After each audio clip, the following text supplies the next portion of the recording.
नमस्ते साथियों, rskmp.in portal पर कक्षा 3, 4, 6 एवं 7 के लिए प्रश्नों का निर्माण करके अपलोड कैसे करेंगे, पूरी प्रक्रिया को जानते हैं।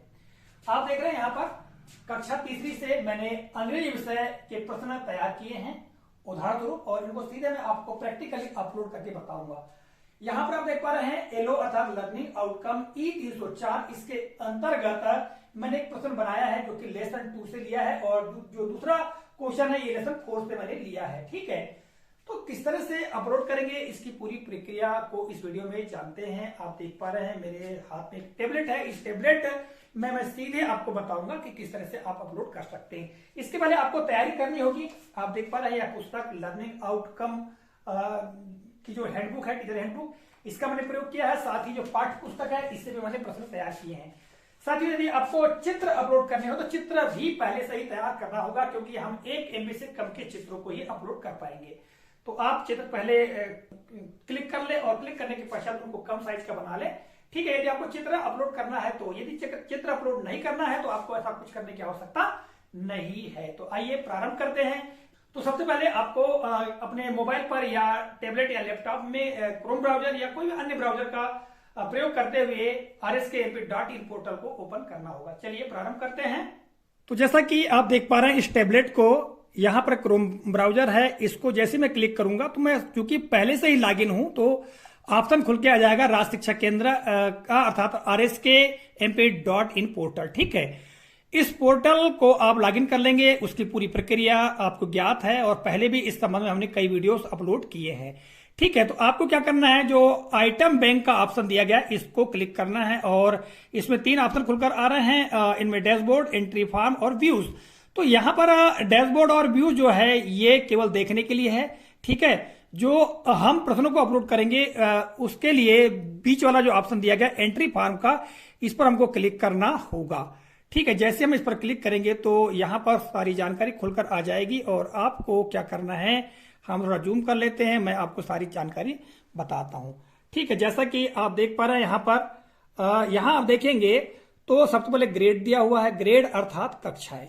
यहाँ पर जैसे हम क्लिक करेंगे तो कक्षा 3, 4, 6 और 7, जैसा कि दिशा निर्देश भी दिया गया है और दिशा निर्देश के अनुसार हम इन्हीं कक्षाओं के लिए प्रश्नों को अपलोड कर सकते हैं। तो मैं कक्षा 3 को यहाँ पर क्लिक करूंगा और अपलोड कर दूंगा। फिर दूसरे क्रम में सब्जेक्ट, तो सब्जेक्ट मैंने जनरल इंग्लिश चयन किया हुआ है तो जनरल इंग्लिश पर क्लिक करूंगा। इसके पश्चात आप देख पा रहे हैं यहाँ पर चैप्टर एलोस, यहाँ लर्निंग आउटकम अर्थात एलो कोड, तो इसको एलो कोड जो है मैंने पहले ही चयन करके रख लिया है E304। तो यहाँ पर E304 ये देख पा रहे हैं, इसमें क्या लिखा हुआ है, अंग्रेजी में छोटे पाठ को समझकर पढ़ते हैं, उनका मुख्य भाव, विस्तृत वर्णन और घटनाओं का क्रम से समझ लेता, अंग्रेजी में निष्कर्ष निकालते हैं। तो ये जो है इस पर आधारित है, इसको मैं चयन कर लूंगा। इसके पश्चात यहां पर हम आगे देखेंगे तो फिर चैप्टर एंड पार्ट, कौन से पार्ट को आप चयन कर रहे हैं। तो चूंकि मैं लेसन 2 दिस इज माई, ये जो पार्ट है इसको मैंने सिलेक्ट किया है। इसके पश्चात डिफिकल्टी लेवल, तो एकदम इजी क्वेश्चन है तो इजी पर मैं क्लिक कर दूंगा। इसके पश्चात एजुकेशनल ऑब्जेक्टिव के अंतर्गत नॉलेज पर आधारित है, अंडरस्टैंडिंग के पर आधारित है, या एप्लीकेशन या जो हॉट स्पॉट है उस पर आधारित है, तो मैं नॉलेज पर आधारित कर दूंगा। इसके पश्चात साथियों यहाँ पर आप देखेंगे अब प्रश्न हमको यहाँ तैयार करना है। ठीक है, किंतु उसके पहले आपको देखना यहाँ है कि यहाँ पर मल्टीपल चॉइस क्वेश्चन, दूसरा है मल्टीपल, जो यहाँ मल्टीपल चॉइस क्वेश्चन दिया हुआ, फिर डिस्क्रिप्शन दिया हुआ है। तो इन दोनों में भी अंतर समझ लीजिए क्या अंतर है। इसमें यदि मान लो एक ही मल्टीपल चॉइस क्वेश्चन दिया हुआ है तो इसमें हम एक ही वैकल्पिक प्रश्नों को अपलोड करेंगे, और यदि हम इस पर क्लिक करते हैं तो यहाँ पर 5 क्वेश्चनों के लिए ऑप्शन खुलकर आ जाएंगे। ठीक है, जैसा कि आप देख पा रहे हैं question number 1, question number 2, question number 3, question number 4, question number 5। ठीक है, तो यहाँ पर जो जैसा कि ये जो पहला वाला ऑप्शन दिया हुआ है मल्टीपल चॉइस क्वेश्चन, इसी तरह से उसमें 5 क्वेश्चनों को लगातार एक ही विषय से संबंधित प्रश्नों को अपलोड करने के लिए दिया गया है। तो मैं चलिए इसी को आपको बताता हूं। तो सबसे पहले हमको क्या करना है, हमने ये मल्टीपल चॉइस क्वेश्चन का ऑप्शन को सिलेक्ट कर लिया है।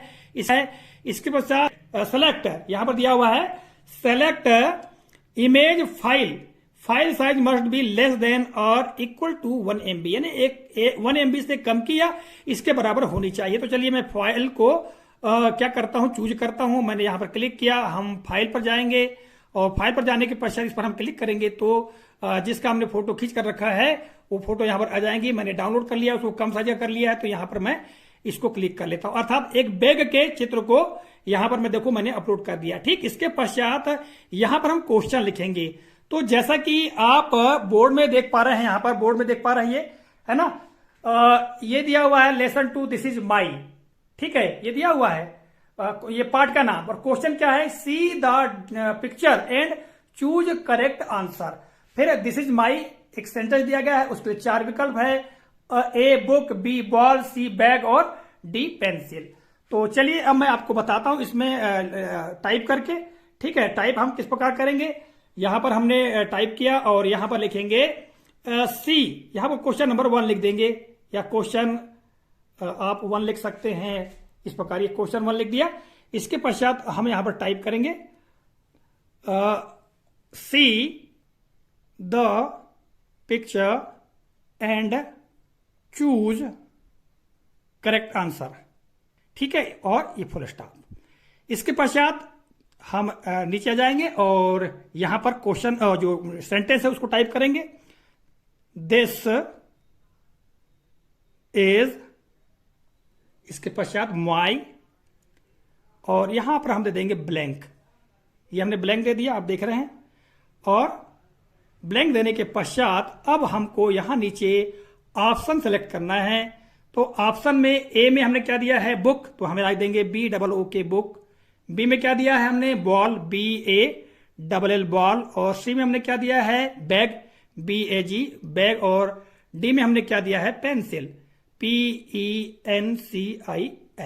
ठीक है, इसके पश्चात यहां पर आंसर के लिए भी जगह दी गई है, तो हमारा कौन सा आंसर सही है, सी नंबर को सी हम क्लिक कर देंगे। ठीक है, अब यहां पर देखिएगा रीजनिंग भी दिया गया है, तो रीजनिंग के लिए हम क्या करेंगे, रीजनिंग के लिए यहां पर हम जैसे यहां पर कौन सा ऑप्शन सही है, सी सही है, तो हम यहां पर क्लिक करेंगे और लिख देंगे यहां पर this word describe the picture. अर्थात यह जो शब्द है यह दिए गए चित्र का वर्णन करता है ना। और हम इसके उलट यहां पर क्या लिख देंगे, this word is not describe the picture. अतः इसका मतलब हुआ कि यह शब्द चित्र का वर्णन नहीं करता या चित्र को नहीं दर्शाता।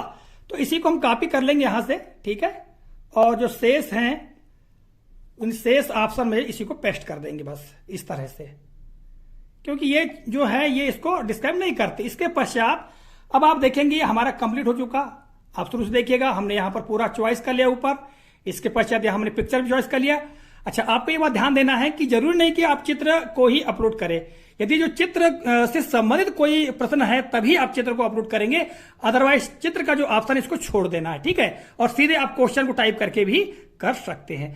अब यहां पर जो रीजनिंग का ऑप्शन दिया हुआ है, इसका मतलब यह है कि यह जो विकल्प सही क्यों नहीं है या यह विकल्प सही क्यों है। तो मैंने क्या लिखा कि book this word is not describe the picture, यानी यह जो शब्द है वो चित्र का वर्णन नहीं करता, यानी चित्र को नहीं बताता। यानी जैसे बुक, तो ये बुक तो है नहीं है, इसलिए हमने ये लिख दिया। हिंदी में अपने तरीके से लिख सकते हैं या इसके और दूसरे सेंटेंस भी हो सकते हैं। ठीक है, तो यहां पर आप देखेंगे यह कंप्लीट कर दिया गया है। और इसके पश्चात आप देखेंगे यहां पर सेव का ऑप्शन, तो सीधे हम सेव पर क्लिक कर देंगे। ये देखिएगा सेव्ड हो चुका, हम ओके कर देंगे। ठीक है, अब आप चाहें तो यहां से देख भी सकते हैं, जो आपने व्यू के ऑप्शन पर क्लिक करके ये आपने मतलब जो अभी हमने किया है, तो आप देख सकते हैं ये यहां पर अपलोड हो चुका है। और चाहे तो आप इसका सुधार भी कर सकते हैं। यहां व्यू पर हम क्लिक करेंगे, ठीक है, और देख सकते हैं पूरा वर्णन कि क्या है, कैसा है। यदि आपको इसमें सुधार करना है, ठीक है, तो आप यहां पर पेंसिल के बटन पर जाइएगा और इससे आप सुधार भी कर सकते हैं। कहीं कोई प्रॉब्लम नहीं है। यदि आपसे कहीं गलती हो गई है या कुछ गलत है, मिस्टेक है, तो आप ऐसा कर सकते हैं। ठीक है, इसके पश्चात अब हम दूसरा जो क्वेश्चन है इस पर इसको हम अपलोड करेंगे। तो देखिएगा यहां पर पुनः वही फॉर्म खुलकर आ गया है। यहां पर आप देखेंगे, थोड़ा हम जूम कर लेते हैं, तो सबसे पहले ग्रेड सेलेक्ट करेंगे। यानी कक्षा तो कक्षा क्लास 3rd, और यहाँ पर सब्जेक्ट जनरल इंग्लिश। इसके पश्चात यहाँ पर एलोस, तो यहाँ पर जो एलओ है यानी लर्निंग आउटकम है E301, अर्थात कविताओं को अकेले या समूह में सही उच्चारण एवं स्वर व लय के साथ बोलते हैं। अर्थात ये जो क्वेश्चन है यह कविता पर आधारित है, इसको हम सेलेक्ट कर लेंगे।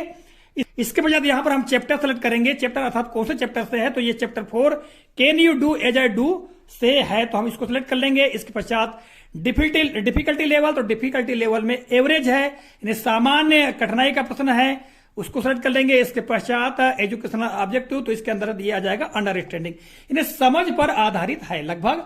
ठीक है, इसके पश्चात आगे देखिएगा क्वेश्चन टाइप। तो अभी हमने मल्टीपल चॉइस क्वेश्चन को अपलोड करके बताया था। अब हम डिस्क्रिप्टिव जो क्वेश्चन है, यानी वर्णात्मक जो प्रश्न है, उसको हम अपलोड करके बताते हैं। इतना हमने कर लिया। इसके पश्चात यहां पर देखिएगा ये ऑप्शन आ रहा है चूज फाइल का। साथियों, इस वीडियो में मैं आपको पिक्चर भी अपलोड करके बता रहा हूं ताकि आप समझ सके, जहां आवश्यकता है तो आप पिक्चर भी अपलोड कर सकते हैं। उसके लिए 1 MB से कम की होनी चाहिए ताकि इमेज भी आप अपलोड कर सके और उससे संबंधित प्रश्नों को बना सके। ठीक है, और यदि आप ऐसा क्वेश्चन बनाते हैं जिसमें चित्र की आवश्यकता नहीं है तो इसे छोड़ देना है, यहां पर अपलोड नहीं करना है। तो चलिए मैं इमेज को सिलेक्ट कर लेता हूं। मैंने क्लिक किया और यहां पर देखिए मैंने ये पिक्चर को सिलेक्ट किया। ये पिक्चर का है एक लड़की का है जो कि लेसन 4 में डांस करती हुई दिखाई गई है और उससे संबंधित स्टेंजा है। ठीक है, हमने इमेज सेलेक्ट कर लिया। यहां पर हम अब क्वेश्चन टाइप करते हैं। क्वेश्चन क्या है यहां पर देख लीजिएगा। ये क्वेश्चन देखिएगा, सी द पिक्चर, ठीक है, and complete the stanza of the poem. और क्या लिखा है, can you do as I do, I am, फिर यहां पर ब्लैंक दिया गया है और उसी ब्लैंक में विद्यार्थी को भरना है। फिर look at me, can you do as I do, इसके बाद भी ब्लैंक दिए गए हैं तो उसको भरना है। तो यहां पर देखिएगा मैं क्वेश्चन को टाइप कर लेता हूं, see the picture and complete the stanza of the poem, जी, फुल स्टॉप। ठीक, इसके पश्चात नीचे आएंगे और यहां पर कविता लिखेंगे, can you do as I do. फिर इसके पश्चात यहां क्वेश्चन मार्क लगा देंगे और क्वेश्चन मार्क लगाने के बाद नीचे आएंगे और यहां पर आई एम, यहां पर आई एम जे और यहां पर दे दिया गया है ब्लैंक, ये हम ब्लैंक दे दिए हमने। ठीक है, इसके पश्चात नीचे आएंगे, लुक एट मी, LOO के लुक एट मी, ठीक, और फुल स्टॉप। इसके पश्चात नीचे आएंगे, कैन यू डू फिर से लिख देंगे या यहां से कॉपी कर लेंगे। फिर से हम पुनः लिख लेंगे यहां पर, can you do as I और इसके बाद में डू। ठीक है, और नीचे यहां पर फिर से हम आएंगे और यहां पर ब्लैंक दे देंगे। तो ब्लैंक के लिए ये इस प्रकार से, ठीक है, ये दे दिया हमने ब्लैंक, इस प्रकार से ब्लैंक दे देंगे।